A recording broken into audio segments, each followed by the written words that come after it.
देखिए, मैं पहले भी कहा हूँ कि ये रेयर एंड रेयरेस्ट घटना है। हाई कोर्ट और सबके निर्णय के बाद, जजमेंट के बाद जो कृष्णमोहन और परिवार वो लोग बहुत पहले से ही खेत को जोत करते थे, फसल काटते थे, लेकिन एट रैंडम इनके जो दूसरे परिवार के लोग हैं उनको क्यों इस तरह की मानसिकता जो मैं देखता हूँ। अभी आज ही अररिया में हम तीन घटना में गए, 3 मर्डर, और यहाँ भी हालात को मैंने वही देखा कि परिस्थितियाँ मुझको लग रही है कि बिल्कुल दबंगई वाली, बिल्कुल मतलब है कि हमको कानून का डर नहीं, हम संविधान से ऊपर है। जैसे इस देश में कॉमन आदमी को न्याय नहीं मिलता है, जस्टिस नहीं मिलती। यह देश middle class, lower middle class और गरीब के लिए बना ही है। यह देश मुझको लगता है कि नेता, पदाधिकारी, माफिया, दलाल और पूंजीपति, इसके अलावा इस देश में बहुत उम्मीद जस्टिस की नहीं किया जा सकता। बिहार में जमीन हदबंदी कानून जो है वो सफल नहीं हुआ। भू हदबंदी कानून, लाल कार्ड दी गई, अदर हरा कार्ड दिया गया। सरकार के कुछ देने के बावजूद भी जमींदारों ने और जमीन मालिकों ने उसको चढ़ने नहीं दिया, और सरकार की कोई दिलचस्पी इस मामले में नहीं रही। वो CO और DCLR के मामले में इस मामले को पूरा का पूरा जस्टिस के लिए एक कचहरी, एक कोर्ट बैठाने की जरूरत थी। और कैसे आम आदमी तक, गरीब आदमी, मिडिल क्लास तक को हम जमीन जो सरकार देने का निर्णय लेती है उसको क्यों नहीं मिल पाता है। एक तो यह मामला बहुत गंभीर है। दूसरा, छोटे छोटे मामलों को लेके गांव में जिस तरीके से 1 हाथ, 2 हाथ, आधा हाथ, 1 बीघा, 5 भाई में 6 भाई में 1 बीघा करके जमीन नदी है, और उसको आप बहुत बड़ा आप जमींदार नहीं बोलेंगे। एक तो किसान बहुत छोटे हो गए, बटेदार, दहियारी मजदूर, बंधुआ मजदूर की स्थिति हो गई। बहुत बड़ा किसान आप गांव में पंचायतों में रहा नहीं। 5 बीघा 10 बीघा जमीन वाले लोगों की संख्या बहुत कम गई। मुझको लगता है कि पूरी ज़मीन को सरकार को ऑनलाइन कर देने की आवश्यकता है, ज़मीन कंप्लीट रूप से। और मेरी समझ है कि ज़मींदारों ने भी पूर्व में बहुत अत्यधिक ज्यादती किया है। 10 लोगों के नाम से ज़मीन लिखे, दादा कोई, पापा कोई, चाचा कोई, फिर बड़े पापा कोई, और नतीजा यह हुआ है कि आज तक जो आम आदमी ज़मींदारों से ज़मीन लिया, उसके परिवार से लिया, वो उसका ज़मीन नहीं हो पाया, रैयतदार नहीं बन पाए। सरकारी ज़मीन भी बहुत बुरे तरीके से माफियाओं ने लगभग कब्जा कर रखा है, और सरकारी ज़मीन की रजिस्ट्री भी माफियाओं ने कर दिया है। माफिया तो ज़मीन के इस कदर हो चुके हैं कि एक हाथ ज़मीन पर नज़र माफियाओं की पड़ गई तो थाना माफिया, पदाधिकारी, DSLR, CO, कर्मचारी मिलकर आपको नाश कर देगा। तो इसमें कर्मचारी, गांव के जो कर्मचारी हैं, CI हैं, CO है, उसकी भूमिका बहुत खतरनाक हो चुकी है, DCLR, जो मैं लगातार देख रहा हूँ। तो बिहार में ज़मीन हदबंदी, जो भूमि हदबंदी और जो मामला है वो बहुत सही नहीं है, उसको प्रॉपर वे में करने की ज़रूरत है। इस घटना में SP साहब से मेरी बातचीत हुई है। SP साहब ने कहा कि हम स्वयं थे, हमारी बातचीत पहले भी हुई थी, हम दिन में भी गए थे, फिर रात में लाश आने के बाद हम स्वयं थे। हमने रात में गिरफ्तारी के लिए हम गए थे, रात तक में लोग सब लोग भाग गए।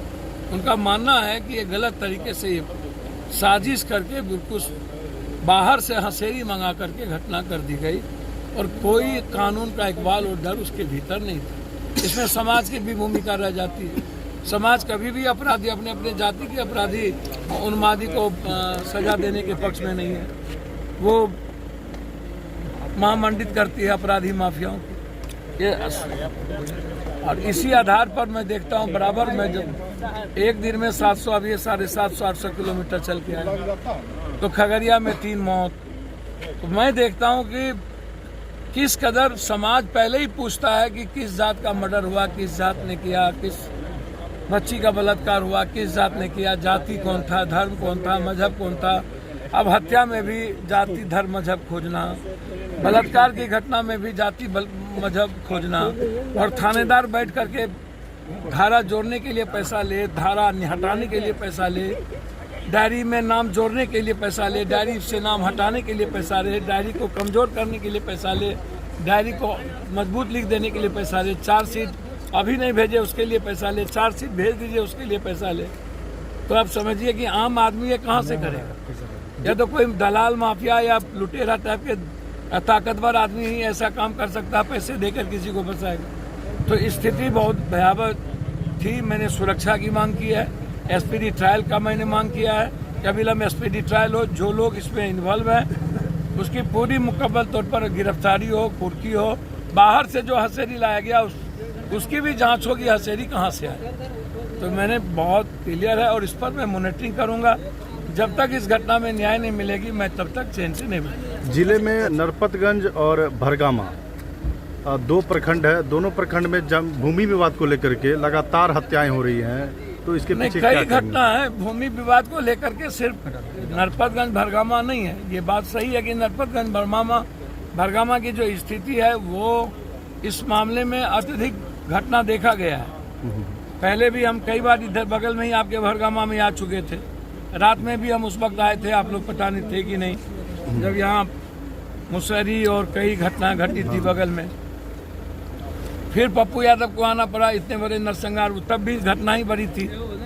तो हम आपको आश्वस्त करते हैं, सरकार अब कोई भी दल जाति के आधार पर 6 जात 7 जात में फंसे रहेंगे, सत्ता और कुर्सी के लिए डेली मार होगी, और थानेदार से लेके ऊपर तक सब जमीन, शराब, बालू, कोरेक्स माफियाओं में लगे रहेंगे, तो आम आदमी की सुरक्षा कहाँ से होगी? और सरकार यदि एकदम नियत सही ना रखे और एकदम नीति सही ना करे और नेताओं की नियत सही ना हो तो फिर जस्टिस कहाँ से होगी? आम आदमी की सुरक्षा तो आवश्यक है ना पहले, और फिर जस्टिस के लिए कोई जाति धर्म मजहब नहीं होनी चाहिए। पप्पू यादव तो कोई जाति धर्म मजहब नहीं देखता है सिवाय जस्टिस के अलावे। हर कीमत पर जस्टिस को मैं लागू करवाने का प्रयास करता हूँ। मेरी औकात नहीं है लेकिन प्रखर आवाज होती है। अभी डोमिसाइल मुद्दे पर भी आप देख लीजिए, लगातार धरना, रोड जाम, फिर 23 तारीख को रेल चक्का जाम है, फिर बिहार बंद करेंगे हम लोग। तो सरकार हमारी है लेकिन डोमिसाइल मुद्दा पर कोई समझौता हम नहीं करने जा रहे। बीते दिनों नरपतगंज के रामघाट फरी में एक बच्ची की हत्या हो जाती है और नरपतगंज पुलिस क्या करती है, उनकी मां को ही गिरफ्तार करके जेल भेज देती है। इसको आप कैसे देखिए? मैं एक बात, मुझे ये नॉलेज में अभी तक आया नहीं, इस घटना की किसी ने जानकारी दी नहीं। जी जी, मैं मैं चाहूंगा कि उस घटना की पूरी जानकारी हमको मिले, हम उसकी जांच आईजी से करा देंगे। जी जी, और जो संदिग्ध पदाधिकारी होंगे और इसमें जो इन्वॉल्व होंगे, सही माने में उसकी मां को यदि जबरदस्ती जेल भेजा गया होगा तो पप्पू यादव से आप अपेक्षा और उम्मीद रखिए उसको जस्टिस मिले। अच्छा, इन सभी से हट के एक सवाल होगा कि क्या जो है आपकी जो भी सरकारें हैं, जो आपके विभाग हैं, क्या वो भाजपा के साथ मिलेंगे? क्योंकि अब क्या बोलते हैं, चिराग पासवान जी जाके मिल चुके हैं। तो सरकार कौन भाजपा से मिलेगी? मतलब तो जहाँ पे सुप्रीम जो है भाजपा जो 38 पार्टी तो दिखा दिया, जिसमें 19 पार्टी कोई दले नहीं है। अब महागठबंधन के पास 26 चेहरे जो सबसे बड़े नाम थे।